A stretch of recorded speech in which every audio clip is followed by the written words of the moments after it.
Hello guys! Today's video is about the Freikorps and the violent conflicts they fought after the end of World War I.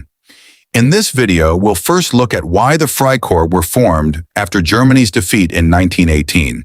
Then we'll cover the major battles they fought, including the Spartacist Uprising, the fighting in the Baltic states, the Silesian Uprisings, the Ruhr Uprising, and the Kapp Putsch. Finally, we'll examine their legacy and how these events shaped the future of Germany. Let's begin. When World War I ended in November 1918, many believed the fighting in Europe was finally over. But for Germany, a new series of conflicts was only just beginning. Across the former German Empire, armed volunteer units known as the Freikorps fought against communist uprisings, defended disputed borders, and took part in some of the most violent battles of the post-war period. Although often overshadowed by the First and Second World Wars, these conflicts shaped Germany's unstable future. What were the Freikorps? The Freikorps were volunteer military units formed mainly from former German soldiers after World War I. Many veterans refused to return to civilian life. Germany's army was being reduced under the terms of the armistice, leaving hundreds of thousands of experienced soldiers without a place in the military.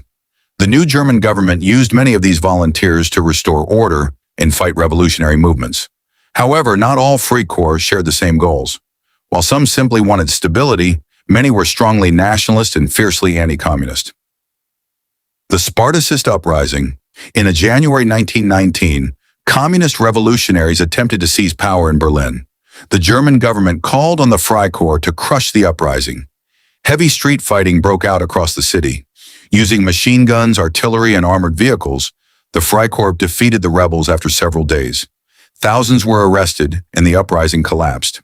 Its leaders, Rosa Luxemburg and Karl Liebknecht, were captured and later killed by Freikorps members. The event left deep political divisions in Germany for decades.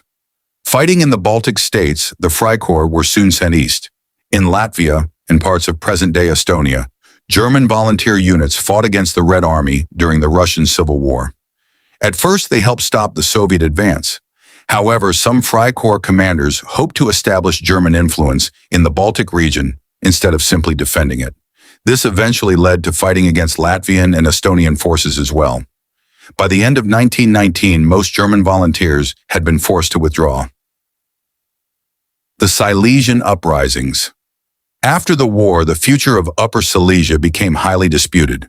Both Germany and the newly independent Poland claimed the industrial region. Between 1919 and 1921, 3 uprisings took place. Freikorps units fought alongside German volunteers against Polish insurgents. The fighting included towns, villages, forests, and railways. Although Germany won several local battles, an international commission eventually divided Upper Silesia between Germany and Poland. Both sides considered the outcome controversial. The Ruhr Uprising. In 1920, another major conflict erupted inside Germany. Following the failed Kapp Putsch, communist workers in the Ruhr industrial region formed the Red Ruhr Army. The German government once again relied on the Freikorps. Heavy fighting followed as the volunteers advanced through industrial cities. The uprising was eventually crushed, but thousands of people were killed during the campaign. The Kapp Putsch, ironically, some Freikorps later turned against the very government they had defended.